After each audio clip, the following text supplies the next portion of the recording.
Bonjour à tous et bienvenue sur Balle au pied pour une toute nouvelle vidéo. Je suis ravi de vous retrouver.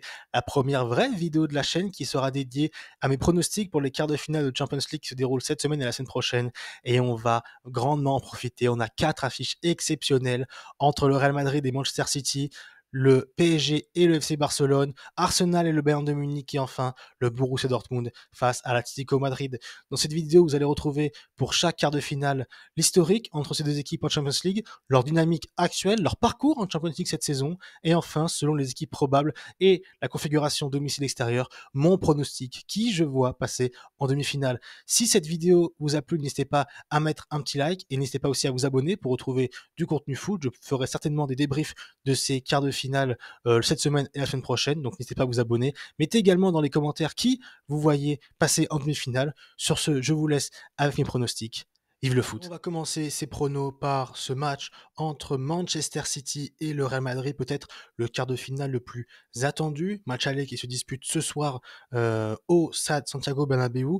Ce match entre Manchester City et le Real Madrid qui commence à devenir une confrontation classique de la Ligue des Champions. C'est la troisième année consécutive que ces équipes se retrouvent en phase finale pour des résultats différents. Il y a 2 ans, c'est le Real Madrid, comme vous pouvez le voir, qui s'était qualifié, on s'en souvient, dans un scénario complètement dingue au match retour au Bernabéu avec ce doublé de Rodrigo dans le temps additionnel permettant d'arracher la prolongation et la qualification pour le Real Madrid, qui sera d'ailleurs le vainqueur de cette édition. L'année dernière, c'était les retrouvailles en demi-finale également, où Manchester City, au retour, avait écrasé son adversaire d'une domination sans faille, qui s'était elle aussi qualifiée et est allé chercher le titre final. Est-ce que le vainqueur de cette confrontation sera le vainqueur à la Champions League? Rien n'est moins sûr. En tous les cas, on a deux équipes qui ont des formes, on va dire, un petit peu similaires. Le Real Madrid qui a pas perdu depuis très longtemps, puisque ouais, le Real Madrid a perdu pour la dernière fois depuis le 18 janvier contre l'Atlético Madrid, et c'était en huitième de finale de Coupe du Roi. Depuis, c'est des victoires, des matchs nuls, mais beaucoup de victoires, surtout à domicile, comme on peut le voir. Une victoire contre l'Atlético de Bilbao 2-0, contre Vigo 4-0, Séville 1-0, une victoire aussi face à Gérone 4-0. Tous ces matchs à domicile où le Real Madrid encaisse très peu de buts et marque énormément, notamment sur des phases de transition où Rodrigo est en très grande forme après son doublé, notamment contre Bilbao. Le Real Madrid, qui en Ligue des Champions, de leur côté, a également fait un parcours sans faute avec 7 victoires en 8 matchs, un petit accro au match retour contre Leipzig en 8e à Bernabéu, où le Real Madrid est passé pas loin de la correctionnelle, mais s'est tout de même imposé et sorti avec la qualification. Une équipe du Real Madrid qui devra composer avec presque tout son groupe, puisque Darwin Militao est de retour dans le groupe après sa blessure des ligaments croisés en début de saison. Il a fait un bout de match contre Bilbao, je ne pense pas qu'il sera titulaire ce soir, je pense qu'il est trop juste pour démarrer un match d'une telle ampleur.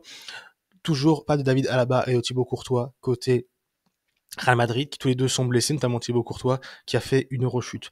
Côté Manchester City, on a également une situation en Champions League qui est similaire au Real Madrid, avec une victoire en plus, c'est 8 matchs, 8 victoires pour l'équipe de Pep Guardiola, mais on voit que si c'était le match à domicile contre les Mons de Berne, cette équipe de Manchester City a encaissé au moins un but dans chacune de ses confrontations, même contre Copenhague en huitième de finale, alors que l'écart de niveau était assez élevé, ils ont tout de même encaissé un but. Alors certainement qu'il y a peut-être de la déconcentration, un manque d'implication face à un tel adversaire, mais n'empêche que c'est un élément à prendre en compte, puisque on va le voir par la suite, même en championnat, City prend des buts, ils en ont encore pris 2 contre Crystal Palace au week-end, ils en ont pris un cette semaine contre Aston Villa, même si Manchester City reste invaincu, toute compétition confondue, depuis la mi-décembre, et ce match à Aston Villa face aux hommes de Unai Emery qui avaient tout simplement torpillé l'équipe de Pep Guardiola, mais depuis, Manchester City s'est enchaîné les victoires, s'est remis dans la course au titre, plus que jamais, puisque Manchester City est aujourd'hui troisième à un petit point de la place de leader d'Arsenal et de Liverpool.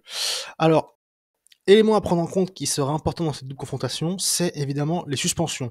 On le sait, les cartons jaunes peuvent avoir un impact important sur la double confrontation, puisque côté Real Madrid, c'est pas moins de 4 joueurs, et des joueurs très importants qui sont sous le coup d'une suspension en cas de carton jaune. On parle de Bellingham, Camavinga, Tchouaméni et Vinicius Junior, 4 potentiels titulaires pour ce soir. Autant dire que ça va être un match où les hommes de Carlo Ancelotti devront faire très attention dans les duels et jouer propre. Également, élément à prendre en compte, il me semble que l'arbitre de cette rencontre est François Le Texier, l'arbitre français. On sait la propension des arbitres français en Ligue des Champions à vouloir arbitrer comme en Ligue 1 et à mettre des cartons pour toutes les fautes possibles et imaginables. Donc le Real Madrid doit faire très attention de ce côté-là, ou bien assurer déjà un résultat au match aller, pardon, même si on sait que Manchester City est une équipe, quand même en Champions League, qui connaît ses rendez-vous et qui sait aborder ce type de confrontation. Alors si on va du côté de Manchester City, Voici la composition de Manchester City ce week-end. Manchester City et Pep Guardiola qui ont voulu faire tourner après son 3e match en une semaine, puisqu'ils avaient joué en milieu de semaine contre Aston Villa. Il a décidé de faire reposer Phil Foden, de faire reposer Bernardo Silva. On le voit, toujours pas d'Ederson blessé, qui revient de blessure mais qui est pas prêt physiquement pour démarrer la rencontre. C'est pour ça que je vais me calquer plus sur la composition qu'il y a eu contre Arsenal, qui selon moi sera l'équipe alignée, hormis Ake qui est blessé tout comme Walker, qui sont trop justes pour le match de ce soir face au Real Madrid. Mais donc, je vois très bien cette défense à 4 avec Rodri en sentinelle, cet alignement de 4 offensifs avec De Bruyne et Kovacic très dense au milieu de terrain, potentiellement Akanji qui pourrait venir au milieu de terrain faire le deuxième milieu en phase de possession et Ruben Dias qui se décalerait sur le côté droit. Mais c'est là où il faudra faire très attention du côté de Manchester City. Ils ont pris des buts comme ça, notamment le premier contre Crystal Palace, à la perte du ballon, en étant que 3 derrière avec une, on va dire, faible vitesse, parce que Akanji est peut-être le plus rapide des 4 défenseurs ici présents. Et bien face à une équipe comme le Real Madrid, très fort en transition avec des joueurs très techniques, très rapides et surtout juste dans le dernier geste, cela pourrait faire des dégâts, puisque côté Real Madrid, j'ai pris la composition du dernier match contre Bilbao. Alors, il n'y avait pas Vinicius qui était suspendu, mais donc on imagine qu'il y aura bien Vinicius et Rodrigo en attaque. La tendance voudrait que ce soit Tchouaméni qui démarre à la place de Nacho en défense centrale pour pouvoir renforcer certainement sa propension à garder le ballon dans sa moitié de terrain pour pouvoir faire courir Manchester City et surtout résister au pressing mancunien. C'est pourquoi on aura certainement Valverde, Bellingham, Kroos et en 4e milieu de terrain, peut-être un Modric qui sera titulaire, ou bien pourquoi pas mettre Eduardo Camavinga, qui a déjà prouvé en Champions League, notamment au match aller contre Manchester City l'année dernière, qu'il était capable d'assumer ce genre de rendez-vous. C'est pourquoi, moi, je vois pour ce soir une victoire du Real Madrid, avec tout de même les deux équipes qui marquent, parce que ce sont deux équipes à l'armada offensive simplement exceptionnelle. On a d'un côté un Phil Foden qui est en pleine forme, on a Erling Haaland qui, bien que un petit peu moins bien cette saison, reste quand même l'un des meilleurs numéro 9, si ce n'est le meilleur numéro 9 au monde. Et on a du côté du Real Madrid une équipe très forte en transition, avec les 3 joueurs offensifs majeurs que sont Rodrigo, Vinicius et Bellingham capables de marquer. C'est pour ça que je vois le Real Madrid s'imposer ce soir, pas avec une grande avance, peut-être un 2-1 ou un 2-0 ou un 1-0, mais avec des buts en tout cas. Et pour le match retour, à Manchester City, moi je vois cette équipe de City être beaucoup moins sereine que l'année dernière, avec beaucoup moins de certitude dans le jeu, beaucoup moins clinique, avec beaucoup plus de mal notamment face au bloc bas. Et je pense que le Real Madrid a vraiment une carte à jouer et vraiment cette année a vraiment les armes pour contrer l'équipe de Guardiola et se qualifier. C'est pourquoi moi je vois le Real Madrid se qualifier en demi-finale de Champions League. On passe maintenant au deuxième quart de finale du soir opposant Arsenal et le Bayern de Munich à l'Emirates Stadium. Une affiche qui rappelle déjà un 8e de finale qui s'est déroulé il y a 7 ans de cela, au moment d'une transition Arsenal entre Arsène Wenger qui était sur la fin et Unai Emery qui allait arriver pour relancer un nouveau projet, et le Bayern de Munich qui était encore dans une époque de domination. Une victoire 10-2 sur l'ensemble des deux matchs, 5-1 que ce soit l'aller ou retour en faveur du Bayern de Munich. Une époque qui semble très très lointaine quand on voit les dynamiques des deux équipes en ce moment, puisque Arsenal est en lutte pour le titre en Première Ligue et même premier à l'heure où je tourne cette vidéo devant Liverpool à la différence de but grâce à sa victoire sur Brighton très autoritaire 3-0 ce week-end. Et de l'autre côté, le Bayern Munich qui est deuxième de Bundesliga à 16 points du Bayer Leverkusen de Xabi Alonso et qui pourrait perdre pour la première fois depuis 2011, me semble-t-il, eh bien le titre de champion d'Allemagne la semaine prochaine en cas de victoire du Bayer Leverkusen. Alors du côté d'Arsenal, on a en Champions League, point retour, une très bonne dynamique, même s'il y a quand même eu une défaite en phase de groupe, on se souvient, au Stade Bollaert face à une équipe de Lens qui avait été juste extraordinaire ce jour-là. Sinon, c'est des succès autoritaires, une victoire 4-0 à l'Emirates contre le PSV, 2-0 contre Séville et même 6-0 contre le RC Lens. On voit qu'à domicile, on a une très forte équipe, l'Arsenal, et ça se confirme également en championnat, où elle est à la fois très forte offensivement et défensivement très solide, notamment avec la charnière Gabriel Saliba. Un 8e de finale contre Porto qui a été très très compliqué, notamment au match aller où Arsenal a eu beaucoup de difficultés à se créer des occasions. Ils ont même perdu à la dernière minute face à Porto. Ils ont dû cravacher au match retour pour déjà marquer un but sur un magnifique caviar d'Odegaard et ensuite pour aller chercher au tir au but en qualification. Une première qualification en quart de finale pour un retour en Champions League, c'est quand même très bien pour ce club d'Arsenal. Du côté du championnat, on voit que le Arsenal de Arteta reste sur une très très bonne dynamique, une victoire 5-0 contre Palace, une victoire 2 à Nottingham, ce succès à domicile 3-1 contre le Liverpool en février qui a peut-être été déjà un tournant dans la lutte au titre, une victoire 6-0 et 5-0 en l'espace d'une semaine sur les terrains de West Ham et de Burnley, une victoire autoritaire, et surtout quand on sait qu'à domicile, cette équipe perd très peu. La dernière défaite était en Cup, mais en championnat, il faut remonter à cette période fin décembre Boxing Day, où ils avaient fait 2 défaites d'affilée, notamment contre West Ham à domicile 2-0, où ça avait été un braquage réalisé par les hommes de David Moyes. Et depuis, sur le dernier mois de compétition, on voit donc cette victoire 3-0 contre Brighton ce week-end, une victoire contre Luton, ce match nul très important et où Arteta a vraiment maîtrisé tactiquement la rencontre. Alors ils ont laissé ballon à City, mais ils ont eu une défense tout simplement hyper bien organisée, et je pense que ça pourra poser beaucoup de problèmes au Bayern de Munich. Mais donc, Arsenal est sur une très très bonne dynamique à l'abord de ce quart de finale. Tout le contraire du Bayern de Munich, qui en Champions League, certes a un bon bilan, même s'il y a eu cette défaite sur le terrain de l'Esodrome en huitième de finale aller, qui a fait tâche, avec une défense centrale, notamment Upamecano, coupable d'un pénalty et d'un carton rouge, une défense dont on va reparler juste après, qui à mon avis va être le point faible du côté du Bayern de Munich, mais une victoire autoritaire au match retour 3-0 contre Lazio, ça aurait pu être plus important, mais on voit que le Bayern de Munich peut prendre des buts. Ils en ont pris 3 à domicile contre Manchester, ils en ont pris aussi à Copenhague, à Galatasaray lors des 2 confrontations. Donc, attention à cette équipe du Bayern, notamment en défense, parce que le Bayern en championnat, c'est très très très compliqué. On le voit, il y a eu ce match contre Francfort il y a 3 mois cela, avant Noël, une défaite 5-1 sur le terrain de Francfort qui déjà mettait des doutes sur l'équipe de Thomas Tuchel. Mais alors depuis, il y a des défaites embarrassantes. Il y a notamment cette défaite sur le terrain du Werder Bremen 13e, cette défaite contre Leverkusen à l'époque où il y avait encore peut-être une chance de jouer le titre du côté du Bayern Munich, une défaite 3-0 où l'équipe de Thomas Tuchel n'a pas vu le jour simplement pendant 90 minutes. Il y a eu cette défaite contre Lazio, enchaînée en championnat avec une défaite très très honteuse contre Bochum à Bochum, le 14e de Bundesliga. Depuis, c'était repris, notamment un 8-1 autoritaire à domicile contre Mainz, mais depuis, il y a eu cette défaite lors du Klassiker où Dortmund a super bien exploité les failles du Bayern de Munich sur les transitions, et cette défaite ce week-end contre Heidenheim, alors que le Bayern Munich met 2-0 à la pause et qui s'est fait remonter de 3 buts sur le terrain du promu, une première depuis très très longtemps où le Bayern de Munich perd contre un promu. Le Bayern de Munich qui, en plus de ça, devra faire sans certains joueurs, notamment Manuel Neuer toujours blessé et Sacha Boey recruté cet hiver à Galatasaray. Sinon, tout le monde est là. On va quand même regarder rapidement parce qu'il y a des choses intéressantes à voir au niveau des suspendus. On sait que Upamecano du coup est toujours suspendu pour son carton rouge pris contre la Lazio de Rome. Et du côté des suspensions possibles, on a 2 joueurs clés du côté Arsenal qui sont sous le coup d'une suspension, que sont Havertz et Rice, des joueurs clés au milieu de terrain et en attaque. Havertz qui, depuis ce replacement numéro 9, est tout simplement un élément moteur de l'équipe de Arsenal, avec une propension à participer au jeu et à être très en forme. Il a marqué, je crois, 7 buts sur les 5 derniers matchs de son équipe. Et Rice, qui est aujourd'hui un des meilleurs milieux de Première Ligue. Alors, du côté d'Arsenal, au niveau composition d'équipe, on aura donc, je pense, celle-là, qui a été, parce que ce week-end, Arteta a mis l'équipe type. Il avait fait tourner en semaine son équipe contre Luton. Il a mis l'équipe type contre Brighton, avec Havertz, Saka, Gabriel Jesus, qui est très très bon en ce moment en ailier. Rice, Jorginho, Odegaard au milieu de terrain, avec Odegaard qui va jouer très haut, presque numéro 10, pour essayer d'amener sa patte technique dans les derniers mètres. On se souvient de sa patte décisive en championnat. Il y a de ça, en championnat, non, en Ligue des Champions, pardon. Contre Porto, il avait été très bon. Il a encore été une fois exceptionnel contre Brighton, avec une propension de maîtriser le rythme assez folle. Et puis une défense centrale, Gabriel Saliba, qui est peut-être la meilleure défense centrale du monde actuellement. Peut-être même Saliba, un des meilleurs défenseurs centraux d'Europe, tout simplement.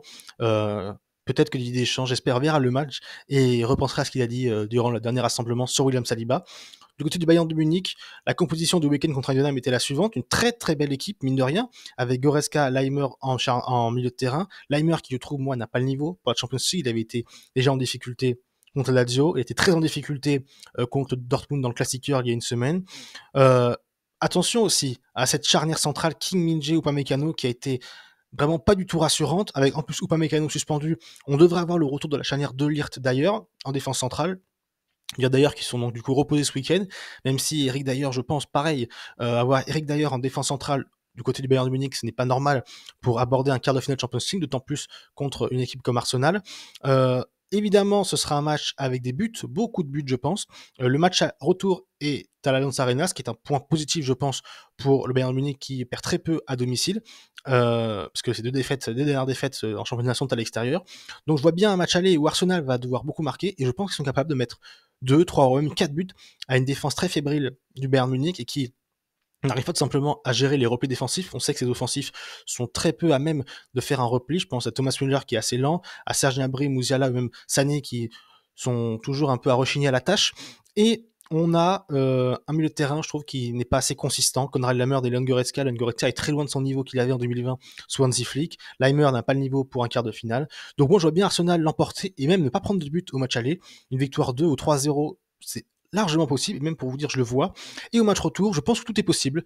Le Bayern peut très bien renverser la situation, mais je ne vois pas ce Bayern contre cet Arsenal-là capable de ne pas encaisser de but dans les 2 matchs, et c'est pourquoi je vois dans l'ensemble de la confrontation une qualification d'Arsenal en demi-finale pour son retour dans la compétition. On passe maintenant au 3e quart de finale, celui qui se déroulera mercredi, opposant l'Atlético Madrid de Borussia Dortmund au Wanda Metropolitano. 2 équipes qui ont peut-être un coup à jouer dans cette Champions League. On va commencer par Dortmund. Dortmund qui est sur une très très bonne dynamique en 2024 avec seulement 2 défaites et une qualification face au PSV Eindhoven pour les quarts de finale de Champions League. Une victoire dans le Classiqueur face au Bayern de Munich. Une première victoire en championnat à Allianz Arena depuis 12 ans. Une première victoire à Allianz Arena, toute compétition confondue, depuis 2017, époque où Thomas Tuchel était encore entraîneur du Borussia Dortmund. Il y a cette défaite ce week-end contre Stuttgart, une défaite un petit peu embarrassante pour l'équipe de Dortmund et l'équipe de Interzic qui du coup passe 5e et maintenant mis dehors des places qualificatives pour la Champions League au profit de Leipzig qui s'est imposé. Le Borussia Dortmund qui en Champions League s'est avéré être un patron de cette Champions League avec, dans la poule dite de la mort, avec le PSG, le Milan AC, Newcastle, a fini premier de sa poule avec des victoires importantes contre Newcastle à l'extérieur, contre Newcastle à domicile. Ils sont même allés gagner à San Siro. Ils ont réussi à prendre 1 point sur 6 au PSG et à profiter de la contre-performance du PSG, que ce soit à Newcastle ou à Milan, pourrait bien prendre la première place et se retrouver avec un tirage, on va dire, facile en huitième de finale face au PSV Eindhoven de l'attaquant Luc de Jong, très en forme cette saison. Une qualification qui s'est dessinée au match retour, une victoire 2-0. Le Borussia Dortmund qui devra faire cependant sans son ailier star et son ailier de cette saison qui amène beaucoup de buts, Daniel Malen qui s'est blessé fin mars. Également Rémi Bensebaini, l'ancien Rennais, qui s'est blessé fin mars également. 2 absents de taille, mais on va voir que du côté de l'Atlético, il y a également un absent de taille. Alors d'abord l'Atlético, pour revenir sur la forme du moment, l'Atlético est un peu en dents de scie depuis le mois de février. Alors certes, une équipe qui perd très peu à domicile. La seule défaite à domicile cette saison, c'est contre le Barça 3-0 il y a de ça 3 semaines, une défaite où l'Atlético Madrid n'avait pas existé, le Barcelone avait eu le contrôle du match pendant 90 minutes, mais on voit qu'il y a cette défaite en Coupe du Roi contre l'Athletic Bilbao 3-0 à San Mamés. Il y a ce match certes référence contre l'Inter au match retour où ils ont fait vraiment un match taille patron, les hommes de Simeone, pour éliminer un des favoris de la compétition, l'Inter Milan qui roule sur le championnat italien. Mais donc cette défaite contre Barcelone, il y a eu cette défaite également à Cadiz, il y a eu cette défaite sur le terrain également de Séville qui est en grande difficulté cette année, et il y a eu dernièrement cette victoire contre Villarreal il y a 10 jours de cela, l'Atlético Madrid qui a eu 10 jours de repos parce que c'était finale de Coupe du Roi, tout comme le Real Madrid d'ailleurs et le FC Barcelone ce week-end avec la victoire de Bilbao. Une victoire contre Villarreal assez étrange parce que l'Atlético Madrid avait le contrôle du match pendant une heure avec un but marqué, il me semble, par Riquelme en première mi-temps. Puis Simeone décide de bétonner, de sortir ses joueurs cadres comme Griezmann. Et à ce moment-là, il y a un changement. D'un coup, Villarreal met un but et là, Simeone se retrouve bien embêté avec une équipe défensive qui doit aller marquer un but pour changer sa victoire et reprendre la 4e place à Bilbao, qualificatif pour la Champions League. Et là, l'Atlético Madrid va beaucoup galérer, mais c'est Saúl Ñíguez qui va finir à 10 minutes de la fin, je crois, par délivrer les hommes de Simeone. L'Atlético Madrid, donc, qui cette saison a une proportion à domicile de toujours protagoniste, de marquer beaucoup de buts et surtout d'être presque invincible avec seulement une défaite, et à l'extérieur, eh bien, d'avoir beaucoup de mal, beaucoup de difficultés, notamment contre des équipes qui n'ont pas forcément la position du ballon, mais qui arrivent très bien à gérer les transitions. Alors, Atlético Madrid, en Champions League, a fait une Champions League vraiment taille patron, avec cette défaite certes contre l'Inter, mais une qualification arrachée au match retour, et a fini premier de sa poule, face à des équipes quand même assez fortes, notamment le Feyenoord ou la Lazio de Rome de Ciro Immobile. Des victoires à domicile écrasantes, le 6-0 contre Glasgow, le 3-2 contre Feyenoord dans un match assez fou au match aller, je crois qu'il y avait eu 2 partout à la mi-temps, et cette victoire 2-0 face à la Lazio de Rome. Donc on voit, proportion à marquer beaucoup de buts, il marque presque 2 buts à chaque match, si ce n'est le match contre la Lazio au match aller où ils ont mis qu'un seul but et les matchs retour contre l'Inter, mais c'est une équipe qui marque beaucoup, qui est aussi sait défendre, même si elle a tendance à prendre plus de buts et être moins solide que le passé. L'Atlético Madrid, qui devra faire sans Thomas Lemar toujours blessé, Jiménez qui souffre d'une blessure musculaire, Memphis Depay qui s'est blessé ce week-end juste avant la confrontation et qui est forfait, du moins pour le match aller, qui sera certainement forfait pour le match retour, puisqu'on annonce entre 3 semaines et 1 mois d'absence, et Vitolo et Hermoso qui sont également blessés, eux, depuis mars, Vitolo depuis déjà presque un an.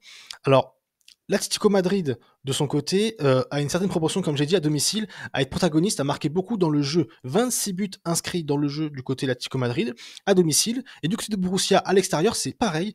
À domicile, on voit que le Borussia Dortmund a beaucoup de mal à marquer dans le jeu. Il passe beaucoup par des coups de pied arrêtés ou des pénaltys obtenus, alors qu'à l'extérieur, c'est dans le jeu, face à des équipes en général qui ont le ballon, puisqu'elles sont à domicile, même en championnat d'Allemagne où c'est très ouvert, et bien, pour piquer en transition ou piquer dans des transitions, on va dire, semi-rapides avec, en général, Fulcro qui va essayer de garder le ballon en point d'appui en numéro 9 pour délivrer sur les ailes soit Brandt, soit Deyemi, soit Sancho, pour ensuite piquer dans la profondeur et trouver des hommes dans cette phase de réparation, parce que du côté de Dortmund, on a cette volonté de toujours se projeter. On va le voir d'ailleurs sur les compositions d'équipe. Ce week-end, Dortmund a presque mis l'équipe type avec cette défense Hummel-Schotterbeck qui, attention, dans les phases offensives, on a Madsen, l'arrière-gauche, qui fait du très bon travail en l'absence de Ben Sebaini offensivement, mais qui a tendance à laisser sa défense centrale un petit peu seule face aux attaquants adverses. À ce moment-là, face à une défense où Hummels, quand même, certes, est sur un très très bon niveau ces derniers mois, mais qui est assez lent, et bien, face à une équipe technique et rapide comme l'Atlético Madrid avec des joueurs comme Griezmann, Morata, Correa, même Llorente sur le côté droit qui sera du coup laissé par Madsen, attention sur les phases de transition du côté de Dortmund. Et attention également, en attaque, à ne pas trop en danger. En phase de possession, on sait que Sabitzer et Emre Can forment la doublette au milieu de terrain. Brandt vient un peu jouer en numéro 10 et Sancho monte extrêmement côté droit et surtout revient dans l'axe pour combiner avec Füllkrug. Mais ces joueurs-là, comme Brandt ou notamment Adeyemi, sont des joueurs qui ont tendance à beaucoup vendanger, à toujours faire la passe de trop, le dribble de trop, la frappe pas assez forte. Adeyemi encore un duel ce week-end face à Stuttgart où il doit marquer face à Nubel, il se rate alors qu'il est seul à seul face au gardien de Stuttgart. Füllkrug est un vrai point intéressant pour l'Atlético Madrid, Füllkrug qui pour Dortmund pardon, Füllkrug qui est un numéro 9, on va dire à l'ancienne, un peu appui pivot, mais qui a une capacité technique à donner le bon ballon, à être finisseur, l'attaquant vraiment allemand devant le but traditionnel avec une grosse frappe de balle. Il cadre beaucoup ses frappes et surtout ça fait souvent mouche. Et dans le jeu, il a une proportion à participer, à donner les ballons, à décaler, très très intéressante. Du coup, l'Atlético Madrid, j'ai pris le match contre Villarreal avec presque une équipe type. Il y avait Depay qui remplaçait Morata, mais du coup Morata sera titulaire à la place de Depay. Un milieu de terrain, Lino, Koke, Barrios. Barrios sera remplacé, je pense, par Saúl Ñíguez qui était mis au repos. Une défense à 5, Riquelme, Renido, Jiménez, Wissel, Llorente et Oblak dans les buts. Une défense à 5 avec tout de même Riquelme et Llorente qui sont des latéraux qui montent très très très haut. Et Renildo, qui lui est un arrière-gauche de métier, souvent prend ce couloir gauche et doit couvrir ce couloir gauche. Il devra faire face à Sancho.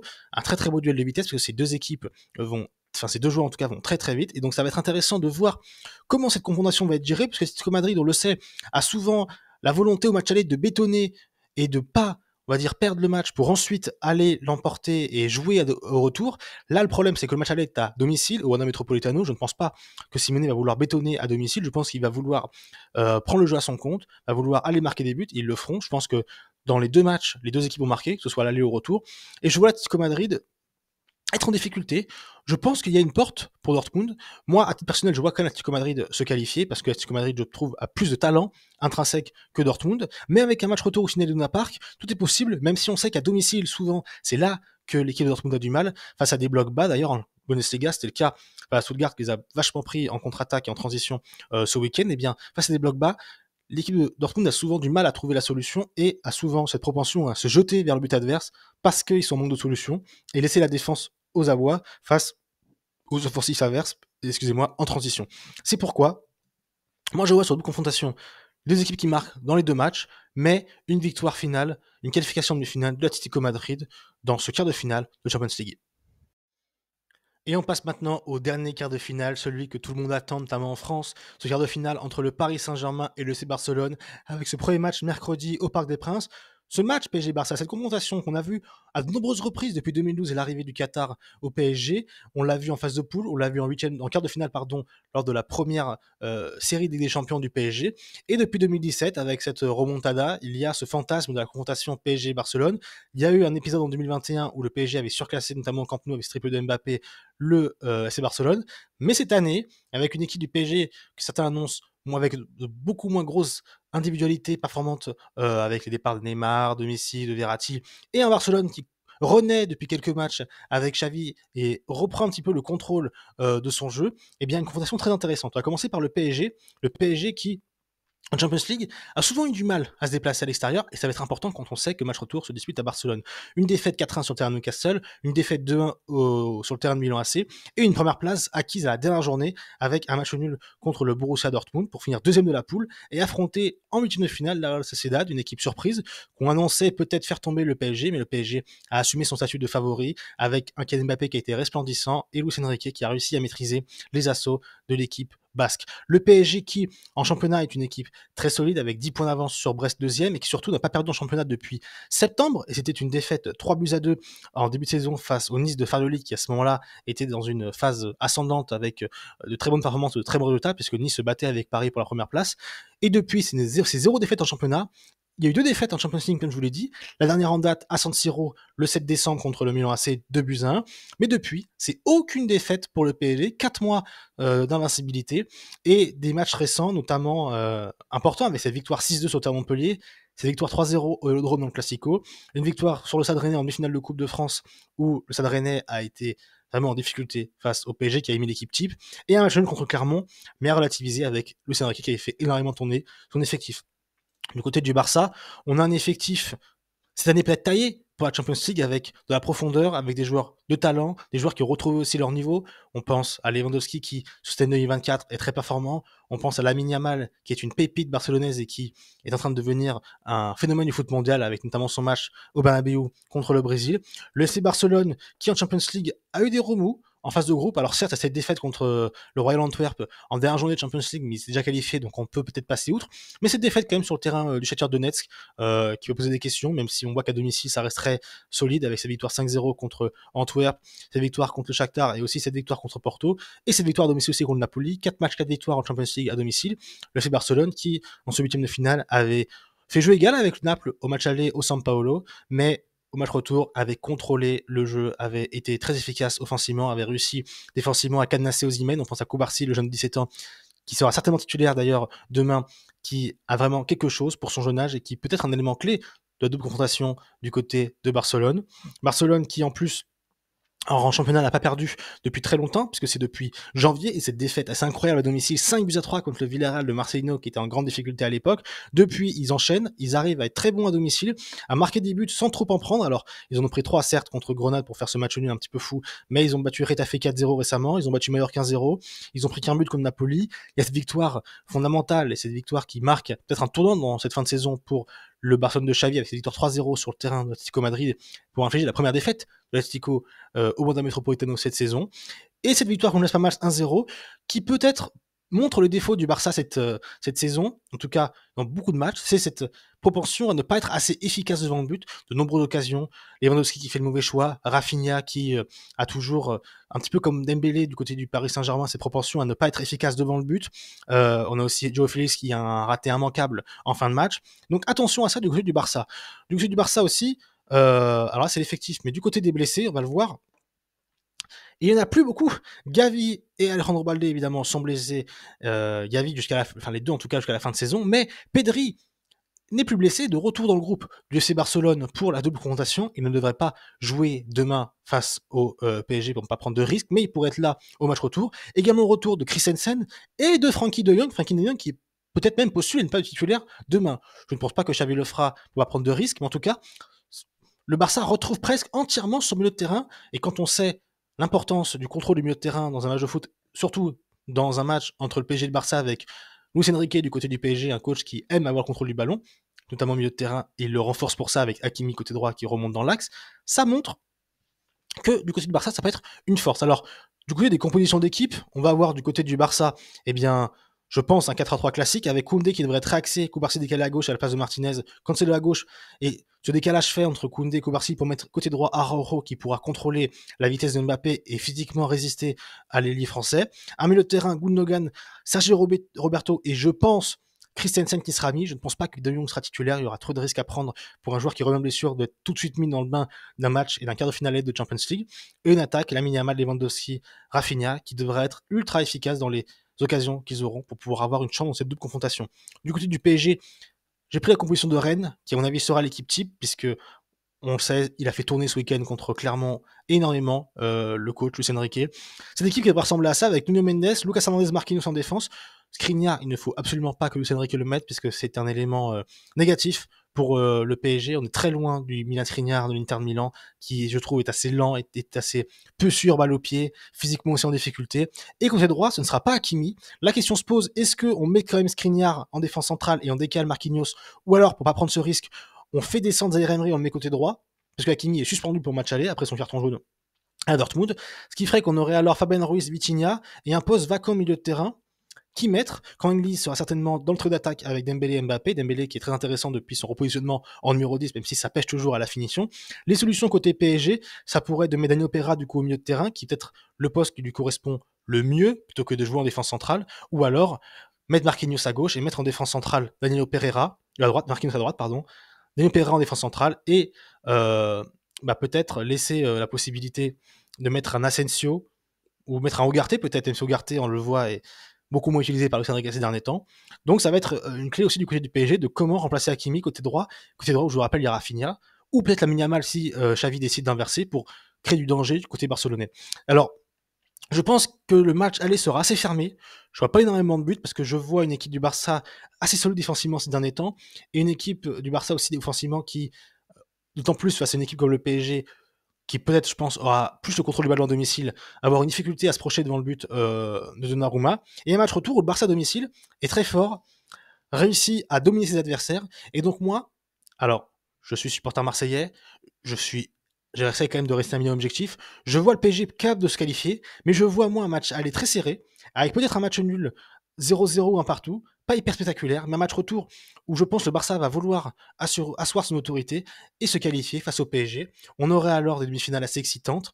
D'un côté, l'Atlético Madrid face au FC Barcelone, et de l'autre, pour moi, comme vous l'avez vu dans le début de la vidéo, le Real Madrid qui affronterait Arsenal. En tout cas, dites-moi dans les commentaires ce que vous pensez de ces pronostics. Et puis, voilà, profitez bien de cette semaine de Champions League. On se retrouvera peut-être pour des vidéos débrief. J'essaierai d'en faire une ou deux. Et voilà, vive le foot. Merci à tous. Bonne journée.